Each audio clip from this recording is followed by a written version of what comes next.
Once upon a time, a peaceful and lovely kingdom was ruled by a very handsome and good king named Stephen and his beautiful and kind wife, Queen Anne. Nearby,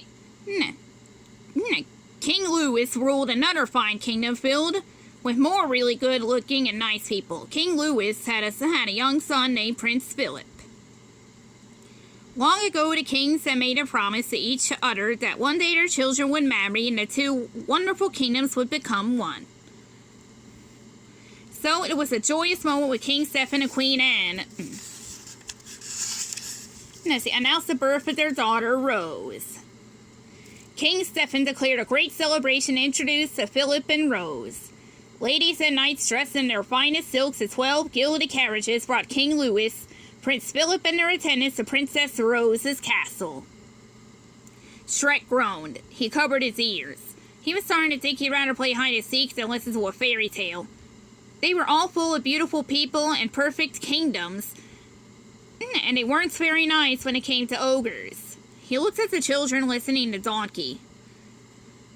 They weren't exactly fairy tale beautiful either, he thought, but Donkey kept reading.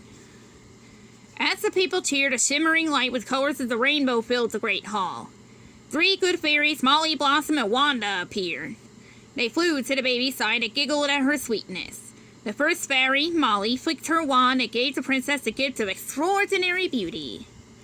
The second fairy, Blossom, sprinkled dust from her wand onto the gurgling babe and proclaimed the child to have an amazing gift for music. Just as the third fairy was about to offer her gift,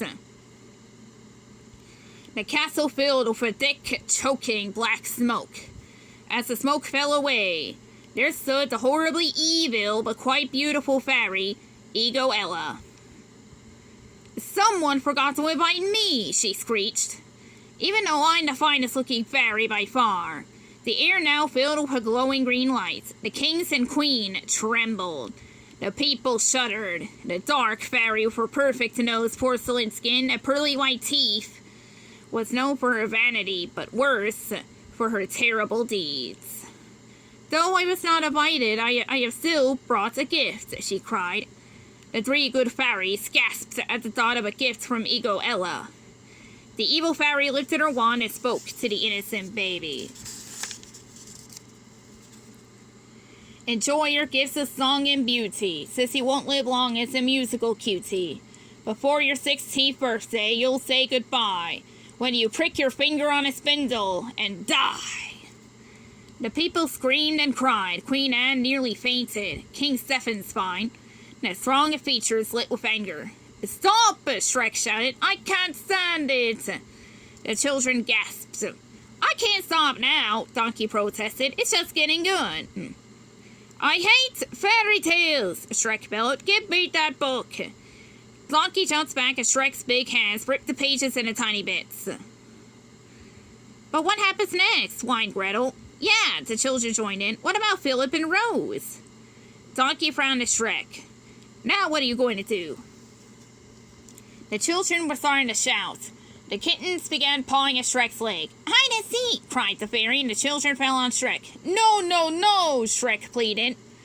"Get off me! All right, I'll finish the story, but I'll do it my way." The children cried out in glee as they climbed on Shrek.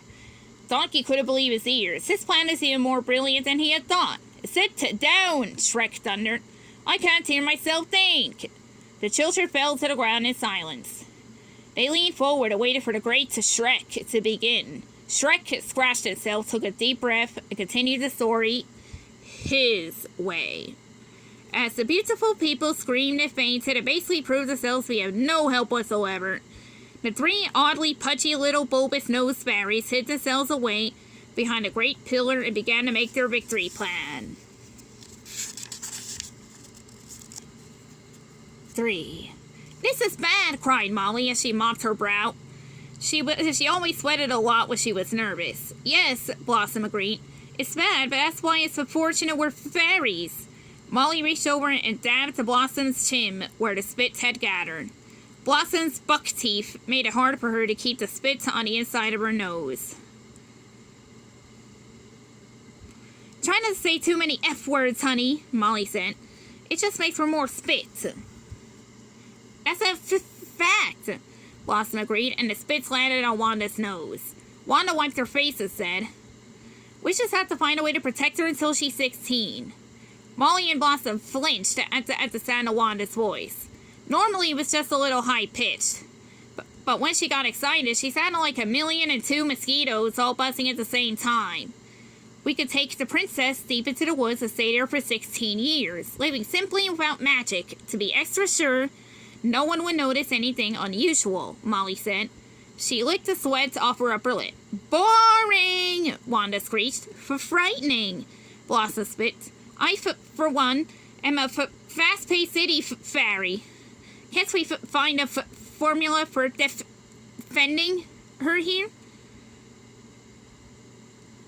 Wanda wiped her face again and said, I still have my spell. What if I secretly reverse your two spells so she's not beautiful and she can't sing? Molly and Blossom were puzzled. Yes, squealed Wanda. That's it. We'll move it to the other side of the kingdom with an ugly little baby who cries like a sick otter. No one will ever suspect. Molly stopped sweating. Blossom said, fabulous, and barely spit at all. The three fairies chased after the king and queen, who were headed to their private quarters. Molly tapped the queen on the shoulder and said, Your Highness. The queen's face was etched with sadness. Molly felt a bead of sweat forming on her brow, but she took a deep breath and said, You must trust us. Go now. We will keep her safe. The king and queen knew the fairies were filled with goodness. So the queen carefully placed her daughter in Molly's arms and left with the king. Wanda pulled out her wand and whispered, You were going to be beautiful and sing like a bird, but Eagle Ella appeared, chanting terrible words. So now you must hide, and though it's absurd, you look like a beastie and sound like a nerd. In an instant, the beautiful baby transformed into a funny-looking, bulgy-eyed little thing with a wail that made Wanda's voice sound like a nightingale. The three friends gasped at the sight. I guess we'd better go find a place to live now, Molly stuttered. On the funky side of town, Blossom agreed. The three were just about to take flight when the air around them filled with sparkling green dust. Hold up, cried a stout little fairy in a uniform. Oh, great, sighed Wanda. My parole officer. Officer. You're a felon? Gasped Blossom. It was just a little spelling mistake a long time ago, Wanda screeched. One little king that no one has ever heard of. So, okay, I turned him into a rock. And now, the fairy officer snapped, You've screwed up again. What? Screeched Wanda. You just used the final spell and left no room for a happy ending. I could write you up 7 ways from Sunday, she shouted. The three fairies stared dumbly. Do I have to spell it out for you? Officer grunted. You just used your last wish to turn a princess ugly. But there's no outs, no kiss, no end to the ugly. What happens if she does run into a spinning wheel and faint dead away? How does that get fixed? The fairies gasped. Officer was right. They'd really messed up. Forgive us, Blossom begged. This has to be fixed. Spit landed on Officer. Gross, Officer said and wiped her face. You'll have to help us, Molly cried. Officer stared at the three fairies and shook her head. The things I do, she muttered. Okay, I'll authorize one more spell, but it's mine, and that means I'm moving in for the next 16 years and I want my own bedroom.